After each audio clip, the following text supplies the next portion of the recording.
Fermez les yeux.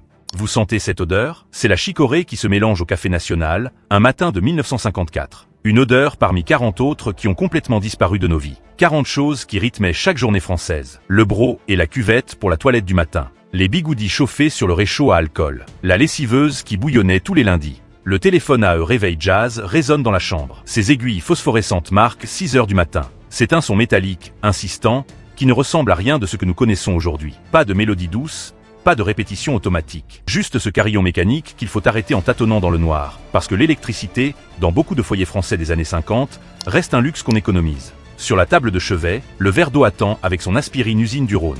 C'est le remède universel de l'époque, celui qui soigne les maux de tête du dimanche matin, après le bal du samedi soir. Cette aspirine-là se dissout lentement, laissant un goût amer qui persiste. Mais c'est un petit miracle de la chimie moderne, une promesse que la science améliore la vie quotidienne. Dans la cuisine froide, le rituel du café commence. Le moulin Peugeot trône sur la table en bois ciré. Son tiroir glisse avec ce bruit particulier du bois contre le bois.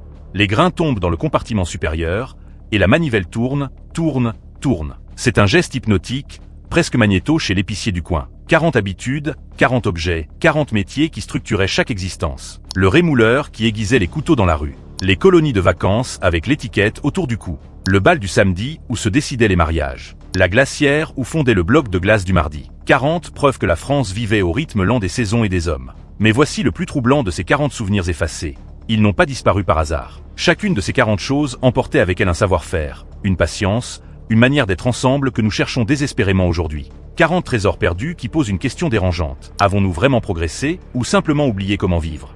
Elle méditatif. L'odeur qui s'en dégage embaume toute la pièce. Mais ce n'est pas du pur café. Non, c'est le mélange avec la chicorée leroux, cette racine torréfiée qui étire le précieux café, encore rare et cher. Un héritage de la guerre que beaucoup ont fini par aimer, ce goût âpre et profond qui définit le réveil français. La toilette se fait au broc et à la cuvette, dans la chambre. L'eau a été montée la veille, elle est glacée maintenant. Le savon de Marseille, ce cube verdâtre de 600 grammes, sert à tout. Le corps, les cheveux, même les dents parfois, avant de sortir le dentifrice émail diamant de sa boîte métallique rose. La poudre crisse sous la brosse en os, laissant cette sensation de propreté absolue que les pâtes modernes n'ont jamais égalée. Dehors, le laitier commence à tourner. Son bidon teinte dans les escaliers, ce son métallique qui réveille tout l'immeuble. Les ménagères descendent avec leur pot en aluminium. La louche plonge dans le lait encore tiède, mousseux, qui sent les tables. 2 litres pour une famille de 4, c'est la ration habituelle. Ce lait-là tournera vite s'il n'est pas bouilli dans l'heure. Les tickets de rationnement traînent encore dans certains tiroirs. Officiellement, le rationnement s'est arrêté en 49, mais certains produits restent difficiles à trouver. Le sucre, le café véritable, la viande de qualité. Ces petits carrés de papier coloré rappellent une époque pas si lointaine où chaque bouchée était comptée, pesée, méritée. La TSF s'allume dans un crépitement. Il faut attendre que les lampes chauffent, que le son se stabilise. Radio Paris, Radio Luxembourg pour les plus audacieux. C'est la seule fenêtre sur le monde, ce meuble imposant en bois verni qui trône dans le salon. Les nouvelles de 8 heures sont sacrées. Toute la famille se tait quand la voix grave de l'annonceur remplit la pièce. L'Indochine, la reconstruction, le plan Marshall, des mots qui flottent dans l'air enfumé du matin. Le calendrier des postes indique que nous sommes un lundi, jour de lessive pour toute la France. La lessiveuse en zinc attend déjà dans la buanderie, monstre de métal qui va bouillonner toute la journée sur le feu de bois. Le certificat d'études primaires repose dans son cadre, accroché au mur du salon comme un trophée. Pour beaucoup, c'est le seul diplôme de la maison, mais quel diplôme? Cette feuille de papier jaunie représente des années d'efforts, de dictée sans faute, de problèmes d'arithmétique résolus à la plume sergent-major. À 12 ou 13 ans, ce certificat décidait de tout. Ceux qui l'obtenaient pouvaient espérer un apprentissage valorisant, un emploi de bureau peut-être.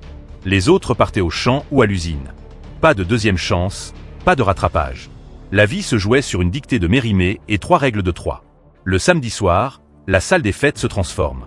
L'accordéoniste arrive avec son instrument nacré, les tables sont poussées contre les murs, et le parquet ciré brille sous les ampoules nues. C'est le bal hebdomadaire, le seul moment où les jeunes peuvent se rencontrer sous l'œil vigilant des mères. Elles sont assises sur les bancs le long du mur, tricot en main, surveillant chaque danse. La valse, le passo doble, le tango pour les plus audacieux. Les garçons traversent la salle pour inviter les filles, qui peuvent refuser d'un simple mouvement de tête. 3 danses avec le même partenaire, et les langues commencent à se délier. C'est ici que se nouent les mariages, dans ces quelques mètres carrés de liberté surveillée. Les veillées rassemblent les voisins dans la plus grande cuisine du quartier. On apporte sa chaise, son ouvrage, ses haricots à écosser. Les femmes tricotent, reprisant les chaussettes pour la énième fois. Les hommes fument la pipe en racontant leur journée. Les enfants jouent par terre avec 3 fois rien. C'est dans ces soirées que circulent les nouvelles, les ragots, mais aussi les vraies solidarités. Quand le père Martin s'est cassé la jambe, c'est pendant les veillées qu'on s'est organisé pour sa moisson. Quand la petite Marie cherchait une place de couturière, c'est là qu'on a trouvé. Le facteur, lui, c'est une institution. Il connaît tout le monde par son prénom, c'est qui attend une lettre du fils parti à l'armée, qui espère des nouvelles de la famille émigrée à Paris. Il s'assoit volontiers pour boire le café, surtout l'hiver. C'est lui qui apporte les faire-part bordés de noir, annonçant les deuils. Un liséré fin pour un cousin, épais pour un parent proche. Le village entier sait alors qu'il faudra porter le noir. 1 an complet pour un parent direct, 6 mois pour un oncle, 3 mois pour un cousin. Ces règles ne se discutent pas. Le téléphone, quand il existe, est chez l'épicier. Un appareil noir avec sa magnéto qu'on tourne vigoureusement pour appeler la demoiselle du téléphone. Elle sait tout. Passez-moi les Dupont de la rue des Lilas. Elle connecte les fiches, écoute parfois, raccroche discrètement. Les conversations importantes se font en personne. Les fiançailles suivent un protocole immuable. Le jeune homme demande d'abord au père, chapeau à la main, ses intentions clairement énoncées. Si le père accepte, on sort le vin cuit et on trinque. La bague de fiançailles est souvent un bijou de famille, transmis depuis des générations. Puis commence l'attente, 2 ans minimum avant le mariage. Le temps de constituer le trousseau, ses draps brodés aux initiales, ses nappes damassées, ses torchons ourlets mains. Chaque point de broderie est une promesse, chaque ourlet un engagement. Le cri du rémouleur perce le matin. Couteau, ciseaux, je repasse. Sa carriole grince sur les pavés, sa meule tourne déjà. Les ménagères descendent avec leur tiroir entier de couteaux. Il s'installe dans la cour, pédale pour faire tourner sa pierre, et les étincelles jaillissent dans l'air frais. Chaque lame retrouve son tranchant sous ses doigts experts. Il connaît l'acier de chaque couteau, c'est celui qui gardera son fil longtemps, celui qu'il reverra dans 15 jours. 5 sous le couteau, 10 pour les ciseaux de couture. Son passage rythme les semaines comme une horloge vivante. Dans l'atelier du sabotier, les copeaux volent. L'odeur du peuplier frais embaume. Ses mains sculptent le bois avec une précision millimétrique, creusant la forme exacte du pied de chaque client. Pas de pointure standard ici. Le pied gauche n'est jamais identique au droit. Et lui, il le sait. Les sabots terminés sèchent en rang, certains ornés de clous de cuivre qui dessinent des motifs. Pour les dimanches, il y a ceux avec la bride de cuir. Pour le travail, les plus simples, plus épais, qui dureront des années dans la boue des champs. Le garde champêtre traverse la place, son tambour sous le bras. 3 roulements secs, et tout le village s'arrête. Avis à la population. Sa voix porte jusqu'aux dernières maisons. Les recensements, les vaccinations obligatoires, la foire du mois prochain, les chiens errants à déclarer. C'est la voix officielle de la République dans chaque hameau. Son uniforme défraîchi impose encore le respect, sa plaque de cuivre brille au soleil. Il connaît chaque parcelle du territoire communal, chaque chemin, chaque borne. C'est lui qui constate les dégâts de grêle, les vols de poules, les disputes de voisinage. La dentelière est penchée sur son carreau depuis l'aube. Ses fuseaux dansent entre ses doigts, créant des motifs d'une complexité vertigineuse. Chaque région a ses points secrets, transmis de mère en fille. Le point d'Alençon, le Valenciennes, le Puy. Des mois pour une nappe d'hôtel, des semaines pour un mouchoir de baptême. Ses yeux se fatiguent vite à ce travail minutieux, mais c'est un des rares métiers où une femme peut gagner sa vie honorablement. Les bourgeoises de la ville commandent encore ces merveilles pour leur trousseau. Le porteur d'eau monte les 6 étages, 2 seaux de 20 litres au bout de sa palanche. Ses épaules portent les marques creusées par des années de ce labeur. Il connaît la consommation de chaque famille, c'est qui économise, qui gaspille. Madame Bertrand au 4e prend 4 seaux par jour, elle lave tout. Le vieux Lucien au 6e se contente d'un demi-seau. À chaque étage, il reprend son souffle, échange quelques mots. C'est aussi un messager, un confident des immeubles sans eau courante. L'allumeur de réverbère commence à tourner au crépuscule. Sa perche sur l'épaule, il ouvre le volet de verre, tourne le robinet de gaz, approche sa flamme. Un par un, les becs de gaz s'illuminent, dessinant le tracé des rues dans la nuit tombante. Il reviendra à l'aube pour les éteindre. Entre les deux, la ville lui appartient. Il connaît tous les chats de gouttière, tous les ivrognes attardés, tous les amours clandestins. C'est le dernier témoin d'une ville qui dort encore la nuit. Derrière les façades proprettes et les sourires du dimanche, la France des années 50 cache ses blessures. Dans chaque famille, il y a ce père qui ne parle jamais de la guerre. Ses silences pèsent plus lourd que tous les mots. La nuit, ses cauchemars réveillent la maisonnée, mais au matin, il enfile son bleu de travail comme si de rien n'était. Les enfants apprennent vite à ne pas poser de questions sur ces 5 années disparues de son histoire. La photo de mariage de 1939 montre un homme différent, le regard clair, le sourire franc. Celui de 1946 a les yeux qui ont vu trop de choses. Les colonies de vacances de la SNCF promettent 3 semaines de grand air aux enfants des cheminots. La gare résonne des pleurs des mères, des recommandations répétées. Les valises en carton bouilli sont attachées avec de la ficelle. Autour du cou de chaque enfant, une étiquette avec son nom, sa destination. Mais ces départs cachent souvent une réalité plus dure. Pour beaucoup de familles, c'est 3 semaines où il y aura une bouche de moins à nourrir. Les parents peuvent prendre des heures supplémentaires, économisées pour l'hiver qui vient. Les lettres que les enfants envoient, rédigées sous surveillance, ne disent rien de leur mal du pays. Des punitions pour ceux qui mouillent leur lit, de la nourriture parfois insuffisante. Le service militaire de 18 mois arrache les jeunes hommes à leur village. Mais depuis 1954, beaucoup partent pour l'Algérie. Les mères cachent leur angoisse derrière la fierté de voir leur fils en uniforme. La photo trône sur le buffet, à côté du portrait de mariage. Les lettres arrivent irrégulièrement, censurées, avec des passages noircis. Tout va bien, la nourriture est bonne, écrivent-ils tous. Certains reviennent changés, le regard fuyant, sursautant au moindre bruit. D'autres ne reviennent pas. On dit qu'ils sont morts pour la France, mais personne ne sait vraiment pourquoi ni comment. Le trousseau de mariage représente des années d'économie. Chaque famille se saigne pour que sa fille ne parte pas les mains vides. 12 draps, 12 tais, 12 torchons, tout brodé aux initiales du futur couple. Mais cette tradition cache une transaction plus cruelle. C'est le prix de la respectabilité, la dot déguisée qui permettra peut-être à la fille de l'ouvrier d'épouser le fils du contremaître. Les mères passent leur soirée à broder jusqu'à s'user les yeux, sachant que de la qualité de ce trousseau dépendra la réputation de leur fille dans sa belle famille.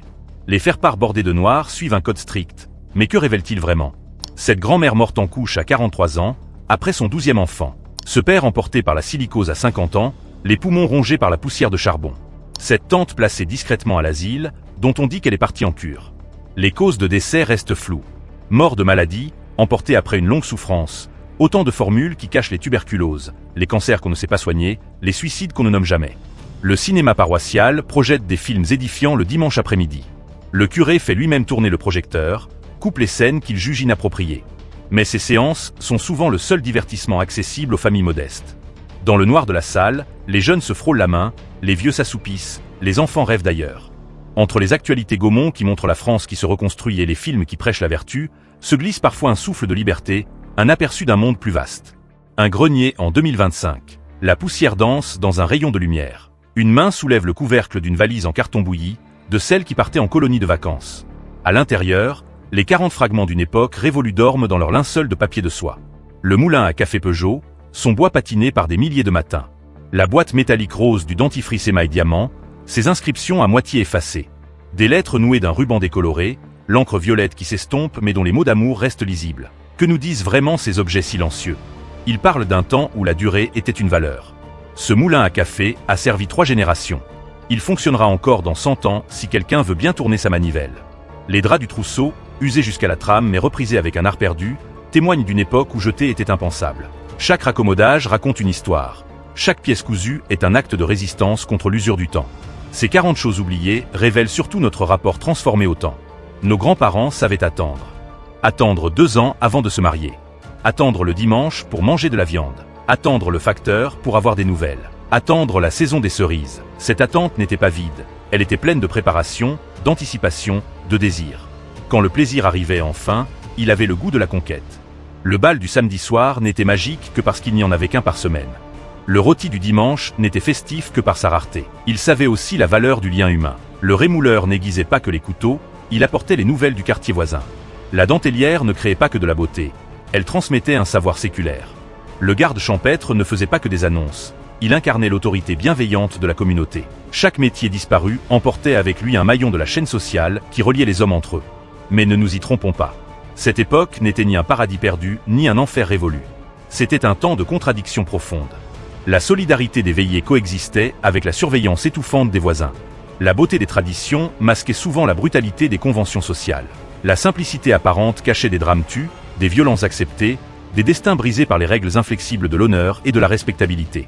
Ce qui reste, quand tout s'efface, c'est peut-être cette leçon. Nos grands-parents avaient compris que le bonheur ne se mesure pas à l'accumulation mais à l'intensité. Leurs 40 objets quotidiens étaient 40 compagnons de route, 40 témoins de leur existence. Ils n'avaient pas 1000 possibilités, alors ils approfondissaient celles qu'ils avaient. Ils ne pouvaient pas tout avoir, alors ils apprenaient à chérir ce qu'ils possédaient. Aujourd'hui, nous pouvons tout obtenir en un clic, communiquer instantanément avec le monde entier, accéder à tous les savoirs. Pourtant, nous cherchons encore ce qu'ils avaient sans le savoir. Le poids des choses, la valeur du temps, la profondeur des liens. Ces 40 choses oubliées ne sont pas perdues.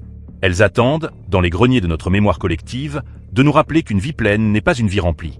Elles murmurent qu'il existe une autre façon d'habiter le monde, plus lente peut-être, mais infiniment plus profonde.